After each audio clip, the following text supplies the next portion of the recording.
네, 오늘 말씀은 사도행전 8장 14절부터 24절까지의 말씀입니다만 그 앞에 8장 1절부터 13절까지의 말씀이 내용상 쭉 연결이 되어 있고요. 그 연결을 바탕으로 오늘 말씀을 좀 보면 말씀의 의미가 더 분명하게 나타날 것 같습니다. 8장 14절부터 24절의 오늘 말씀은 신앙생활의 초점을 과연 우리가 어디에다 두고 하나님께 나아가야 하는지를 분명하게 제시하는 말씀입니다. 우리 흔히 이제 동양에서 달을 보면서 저 달을 볼 것이냐 아니면 달을 가리키는 손가락을 볼 것이냐 뭐 이런 얘기들을 하곤 하는데요. 이 구도를 그대로 믿음의 영역에 그대로 옮겨서 볼 수 있을 것 같습니다. 예수를 믿고 살아가는 우리 그리스도인들이 무엇에 더 초점을 맞추고 살아야 하는가, 어떤 것을 더 바라보고 우리의 신앙 여정을 떠나야 하는가, 무엇을 바라보며 우리가 앞으로 나아가야 하는가, 이런 부분에 대한 질문입니다. 본래 사도행전 8장은 예루살렘에서 시작된 복음이 예루살렘을 이제 벗어나서 다른 지역으로 가게 되는데, 그 복음이 예루살렘을 벗어나 다른 지역으로 퍼지는 그 과정을, 역사를 전합니다. 복음이 전파되는 과정들을 이렇게 보게 되면 그냥 순탄하게 자연스럽게 전파되지 않고 그 과정에 언제나 외부에서의 박해가 있었습니다. 박해를 받으니 그곳에서 더 이상 복음을 전할 수 없는 그런 상황이 됐고요. 그러다 보니 그리스도인들이 예루살렘을 떠나서 타지에 가서 복음을 증거하게 됩니다. 이때 바깥 세계로 이렇게 흩어진 사람들을 흔히 이제 우리가 디아스포라라 이렇게 부르긴 하죠. 그렇게 복음을 외지에 가서 흩어진 사람들이 증거하면서 복음이 전 세계로 퍼져나가는 그런 역사가 일어났습니다. 그게 이제 사도행전의 기본적인 내용입니다. 이렇게 복음이 전파되는 과정에는 하나님 말씀을 사람들에게 선포하는 일도 있었고, 또 그 선포하는 과정 속에 기적과 같은 일도 나타났습니다. 그러니까 사람들이 그 복음을 들으면서 자기가 바뀌고 또 놀라운 일들이 일어나게 되고 자기 문제들이 해결되게 되고 질병이 낫고 이런 역사들이 일어나면서 이제 복음이 같이 전파된 겁니다. 하나님께서 지금 여기에 그들과 함께 계신다라고 하는 표적이죠. 그 사인이죠. 그 표적과 사인, 이 기적을 통해서 사람들이 더 주님을 믿게 됐고 예수님께서 우리의 구원자시구나 라고 하는 이 복음의 핵심을 받아들일 수 있게 된 겁니다. 사실 기적과 같은 이 표적은 사도들의 시대에만 있었던 게 아니고 예수님이 이 지상에 계셨을 때에도 있었던 일입니다. 그런데 우리가 잊지 말아야 되는 게 있습니다. 예수님께서 우리에게 기적을 보여주셨다. 이것은 우리가 초점을 어디에 둬야 되는지 이걸 분명하게 알고서 봐야 되는 일입니다. 예수님의 초점은 기적 그 자체가 아니었습니다. 우리 앞에서 일어나는 놀라운 일, 그것 자체를 보여주기 위해서 예수님께서 기적을 행하신 게 아니라는 뜻입니다. 세상을 다 놀라게 하는 이 기적을 통해서 주님께서 말하고자 하셨던 부분은 뭐였냐? 이 기적을 일으키시는 하나님께서 바로 너희들과 함께 계신다. 이것을 보여주신 겁니다. 하나님의 나라가 지금 너희들 가운데 임했다. 지금 하나님께서 우리와 함께 계시며 우리를 다스리신다. 바로 이것을 기적을 통해서 보이고자 하셨던 겁니다. 그래서 우리는 그 기적에 매몰되는 게 아니고 그것을 보면서 그 기적 너머에 있는 하나님의 임재 그리고 하나님의 통치, 하나님의 나라를 바라봐야 하는 겁니다. 이런 예수님 때부터 이어졌던 믿음의 역사가 예수님이 올라가시고 난 다음에 사도들을 통해서 계속 이어지게 됐고, 이 사도들 하나님께서 부르시고 또 택하시고 세우셔서 그분의 아들인 예수를 따라가는 이 사도들과 제자들을 통해서 그 하나님의 역사와 하나님의 나라를 기적을 통해서 말씀을 통해서 전하게 하셨고, 바로 그걸 통해서 하나님의 능력이, 하나님의 나라가 끊어지지 않음을 우리에게 보여주셨다는 겁니다. 그리고 지금 이 자리에 앉아있는 이 믿음의 후세인 우리가 바로 그 사도들의 역사를 이어받아서, 사도들의 그 행적을 이어받아서 그 하나님 나라의 역사를 이 시대 가운데 증거하고 나타내야 한다는 그 사명이 부여됐다는 게 사도행전의 메시지이기도 합니다.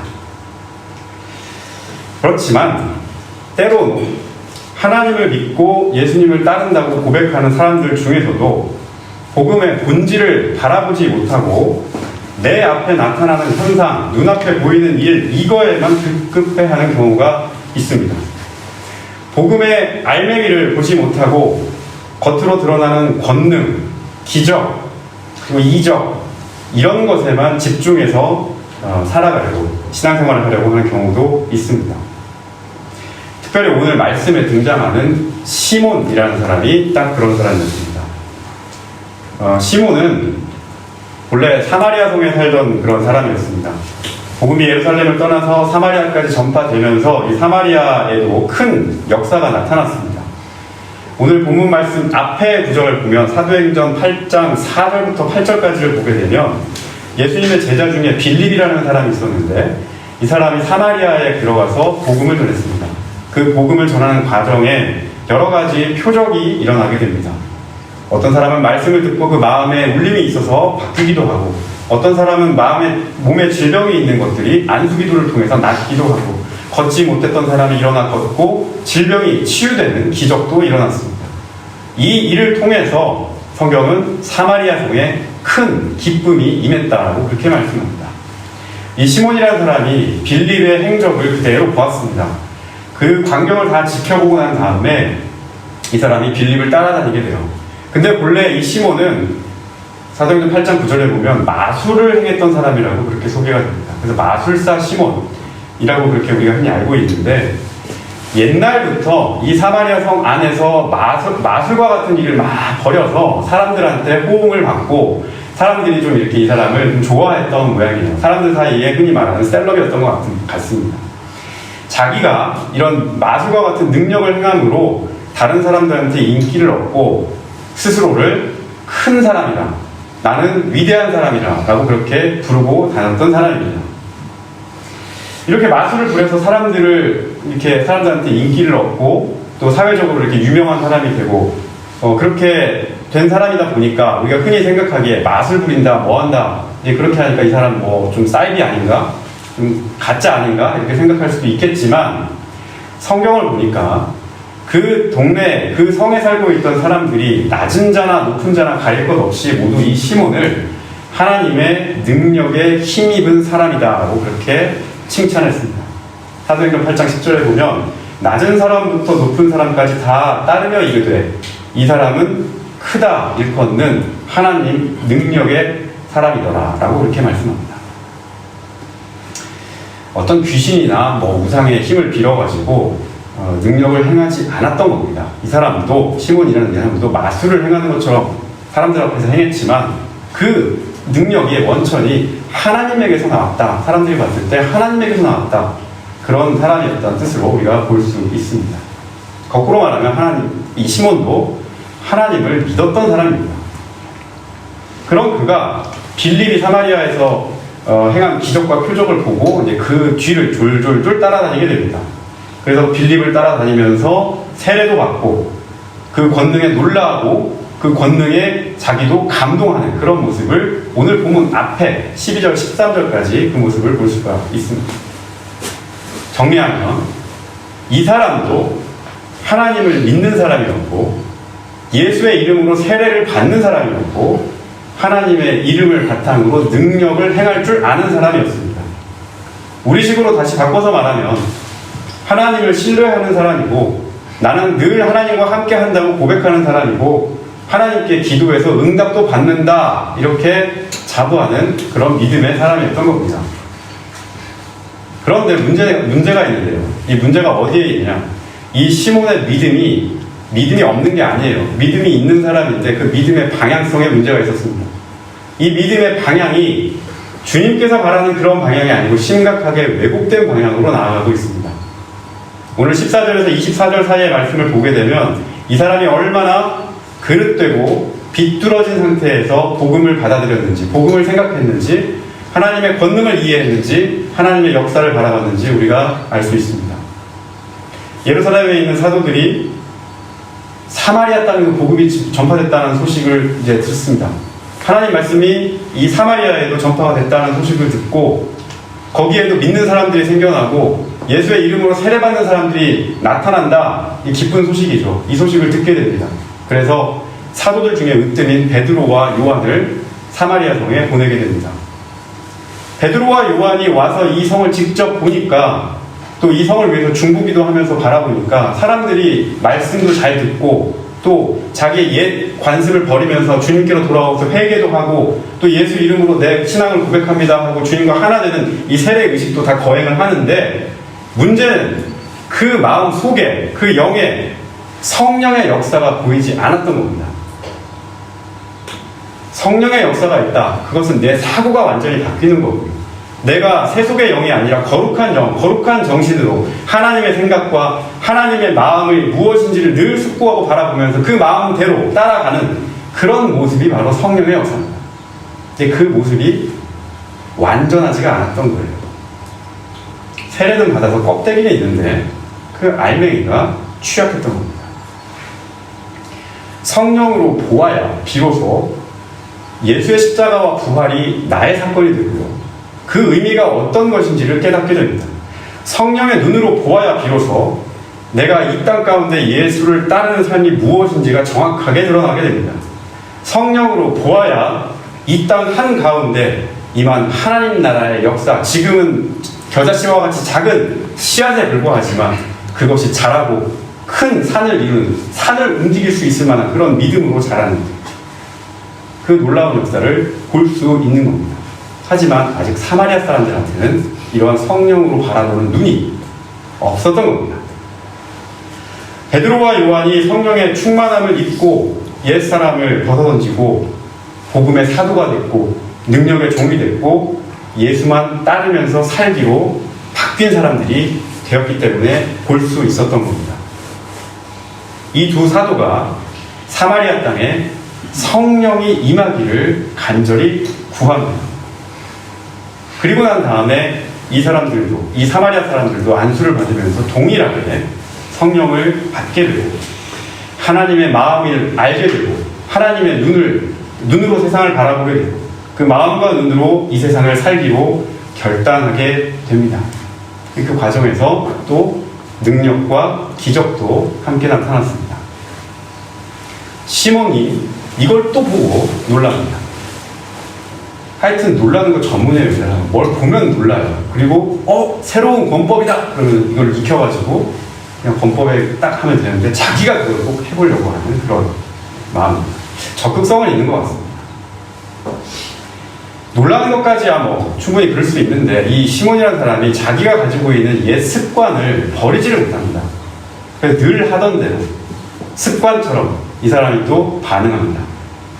여전히 이 사람은 눈에 보이는 현상만 바라보고 야, 어떻게 하면 저 새로운 능력을 내 능력으로 삼아가지고 내가 사람들 앞에서 저 능력을 행해서 어떻게 하면 더 위대해질 수 있을까? 어떻게 사람들 앞에서 더 빛날 수 있을까? 이 생각으로 생각의 회로가 이런 식으로 흘러가는 것을 보게 됩니다. 앞에서 말씀드렸지만 표적과 기적을 통해서 우리에게 보여주신 이유는 이걸 통해서 하나님께서 지금 너희와 함께 하신다. 하나님께서 지금 너희들을 도와주신다. 너희들의 지금 이 권능의 원천이 하나님에게 있다. 그분이 너희의 인도자가 되시고 문제의 해결자가 되신다. 그분을 바라보라. 그분과 동행하라. 그분과 함께하라. 이 복음의 핵심을 보지 못하고 어떻게 하면 저 능력을 나도 가질 수 있을까? 어떻게 하면 나도 저것을 발휘해서 내가 더 빛날 수 있을까? 온통 여기에만 관심을 기울인 겁니다. 이 결과 시몬이 어떻게 행동합니까? 이 사람은 사도들한테 돈을 주고 그 권능을 구매할 수 있다고 생각합니다. 18절과 19절 말씀 같이 한번 읽어보시겠습니다. 같이 한번 읽어보시죠. 시작. 시몬이 사도들의 안수로 성령 받는 것을 보고 돈을 들여 이르되 이 권능을 내게로 주어 누구든지 내가 안수하는 사람은 성령을 받게 하여 주소서. 돈 얼마를 주면 성령을 이렇게 안수할 수 있는 이 권능을 자기도 살 수 있다라고 그렇게 생각을 합니다. 자기도 돈으로 내가 이만큼 돈을 주면 그 능력을 나도 가질 수 있겠구나 라고 그렇게 생각을 하는 거죠. 그 마음 깊은 곳에 믿음의 뿌리가 엉뚱한 곳에 지금 박혀서 자라고 있는 것을 우리가 볼 수 있습니다. 여러분, 은사라는 말은요, 하나님께서 우리에게 은사를 주신다 할 때 그 은사라는 말, 원래 그리스 말 카리스라는 말이에요. 카리스마라는 말 들어보셨죠? 카리스마. 무대 앞에 섰을 때 좌중을 탁 압도하는 힘, 카리스마. 그거 내가 돈 주고 산다고 해서 얻을 수 있는 게 아니죠. 타고나야 되는 부분이 있고 하나님께로부터 받아야 되는 어떤 부분이 있습니다. 하나님께서 우리에게 주시는 선물입니다. 은사라고 하는 말은 본래 하나님이 우리에게 값 없이 그냥 주시는, 각자에게 주시는 선물입니다. 그거를 남이 가졌다고 해서 내가 뭐 훈련해서 어느 정도 따라갈 수는 있겠습니다만 가지지 못한 독보적인 은사, 이런 것들은 각자에게 주시는 하나님의 선물이라는 거죠.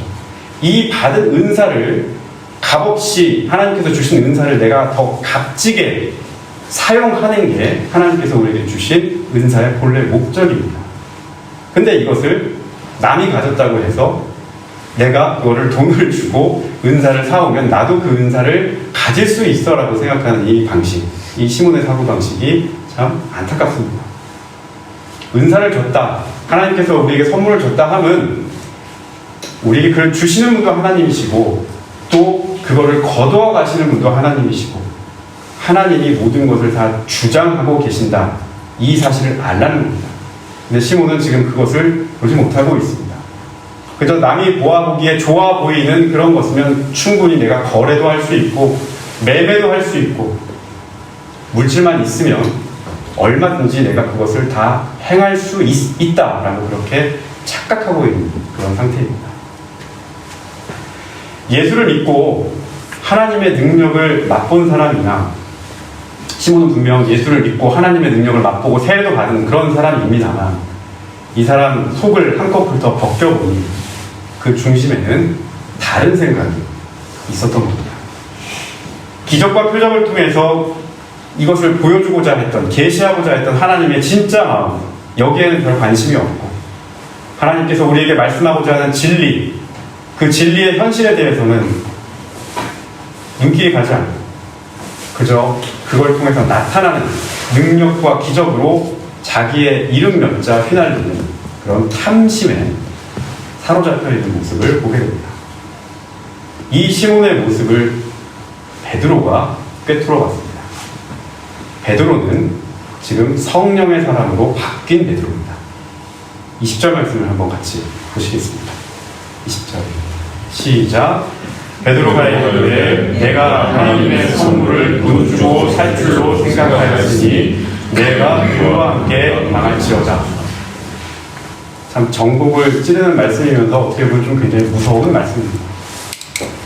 사실 이 베드로도 이렇게 지금 말을 하고 있지만 베드로 역시도 성령의 사람이 되기 이전에는 매우 부족했던 사람이었습니다. 베드로는 예수님과 함께 직접 동고동락했던, 예수님을 직접 만났던 사람이죠. 같이 밥도 먹고 목욕탕도 같이 가고, 영화 대사 있잖아요. 그거 내가 누구 서장하고 뭐 했다고, 그런 것처럼 예수님 바로 근접해서 수제자로 그렇게 살았던 사람입니다. 그랬던 베드로인데 지상에서 예수님의 뜻을 제대로 이해하지 못하고 언제나 자기가 가지고 있는 틀과 생각대로 예수님을 이끌어가려고 했던 게 베드로였습니다. 예수님께서 십자가에 달리기 전에 3번이나 순환을 당하고 사흘 뒤에 부활할 것이라고 예고를 하셨습니다. 인자가 십자가에 매달리고 죽은 후 사흘 뒤에 다시 살아나리라, 이 예고를 주님께서 제자들 앞에서 3번이나 하셨는데 베드로는 주님 절대 그러면 안 돼요, 절대 안 돼요, 이렇게 예수님을 막아섰던 사람입니다. 내가 원하는 메시아 상이 있고 메시아는 이래야 돼 라고 하는 그 틀, 이 틀을 벗어나면 안 되는 거예요. 그랬던 사람입니다. 심지어 마가복음에 보면 그런 예수님을 베드로가 한 귀퉁이로 이렇게 끌고 갑니다. 끌고 가서 꾸짖었다고 얘기합니다. 꾸짖었다는 말은요, 쉽게 말하면 우리식으로 얘기하면 여러분 갈구고 조인트 까고 이런 수준의 용어입니다. 자기가 주인으로, 주님으로 섬기는 예수님을 골목 구석으로 몰고 가서 절대로 그렇게 되면 안 됩니다 라고 그렇게 예수님을 설득하는, 꾸짖는 그런 베드로였습니다. 그러다가 예수님한테 베드로가 무슨 소리를 들었어요? 사탄아 물러가라 소리입니다. 사탄아 물러가라. 네 머리 안에 들어가 있는 그리스도에 대한 생각 자체가, 믿음의 방향 자체가 너가 내 그리스도의 방향대로 가는 게 아니고 네가 가지고 있는 틀, 네가 가지고 있는 생각에 자꾸 주님을 갖다 끼워 맞추려고 하는 그 생각의 뿌리 누가 주는 거냐? 그거는 하나님께로부터 온 생각이 아니라는 거죠. 그래서 예수님은 베드로한테 사탄아 물러가라라고 그렇게 얘기까지 했습니다. 이렇던 베드로입니다.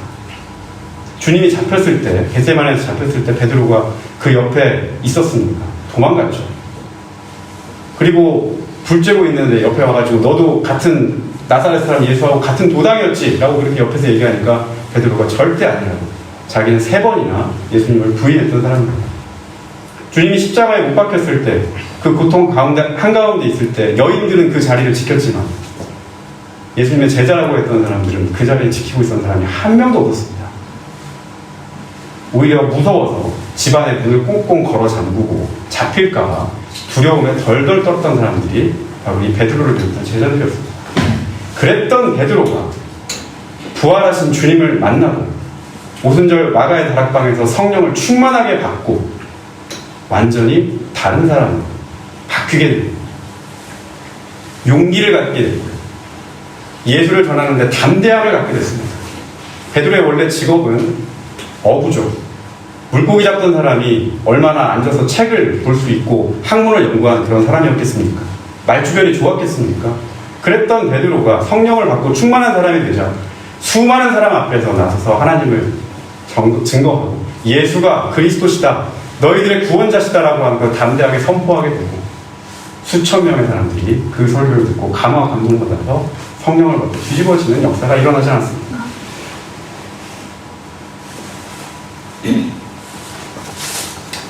과거에 자신이 가지고 있었던 생각, 행동, 방식, 말하는 방식, 또 내 생활의 지향점, 나는 복음을 이렇게 이해해 라고 하는 자기의 편견, 그리고 나는 예수의 사람으로 살아가고 있어 라고 스스로 자평하는 어떤 사명, 모든 것이 있었지만 성령의 충만함을 받고 난 이후에 다 뒤집어졌습니다. 그렇게 예전에는 자기가 가지고 있는 틀로 예수를 바라보고 메시아를 바라봤던 베드로가 이제는 성령의 사람이 되어서 하나님의 눈으로, 하나님의 마음으로 바라볼 수 있는 그런 사람이 된 겁니다. 그렇게 성령의 사람이 바라보는 하나님의 은사, 하나님의 선물, 하나님의 권능은 예전의 시각과 전혀 달랐던 겁니다. 이런 눈으로 베드로가 지금 시몬을 바라보고 있습니다.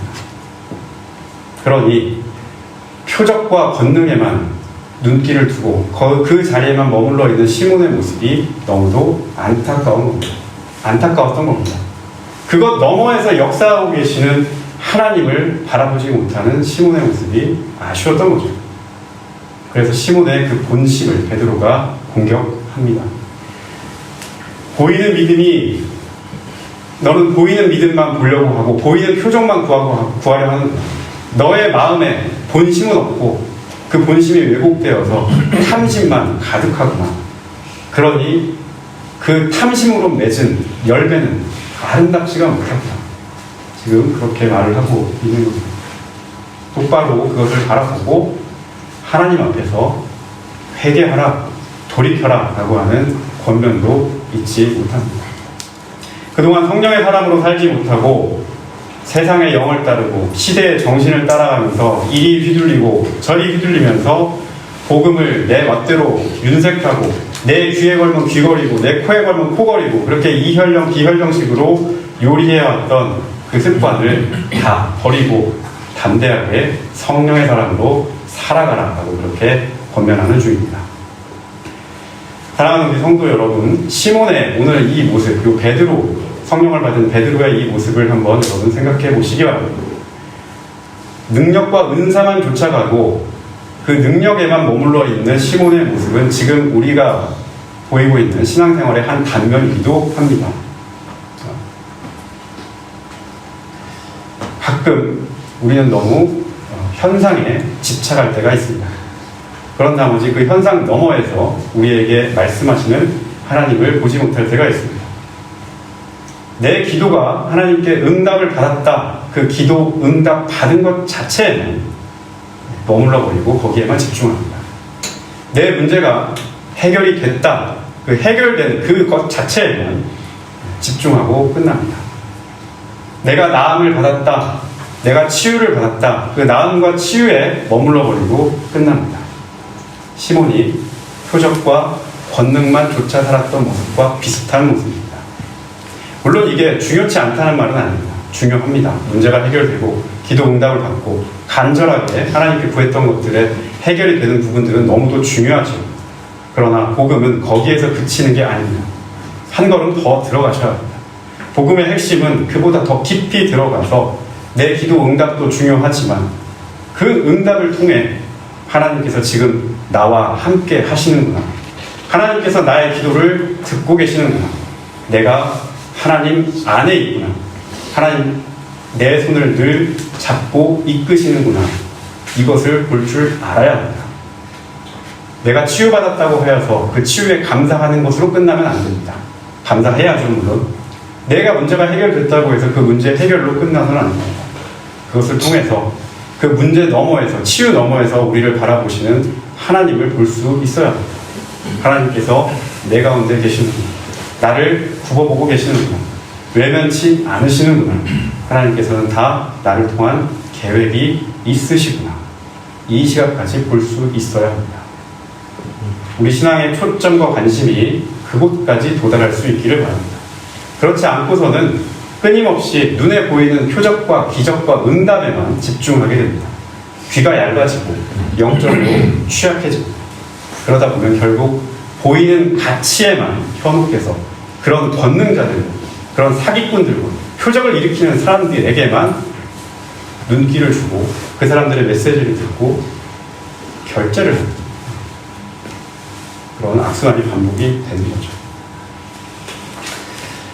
성도 여러분, 오늘 좀 불편한 설교였을 것 같습니다. 여러분에게 이런 말씀을 드려서, 권면을 드려서 한편으로는 좀 죄송한 마음도 듭니다.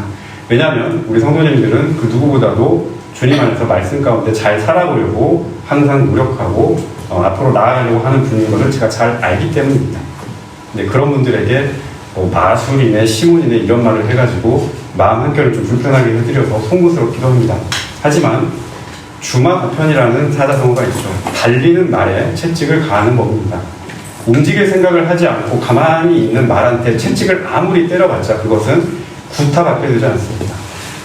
더 열심히 믿어보려고 하고 더 주님과 가까이 살아보려고 하는 그런 성도들에게 오늘 말씀이 약이 되기를 간절히 바랍니다.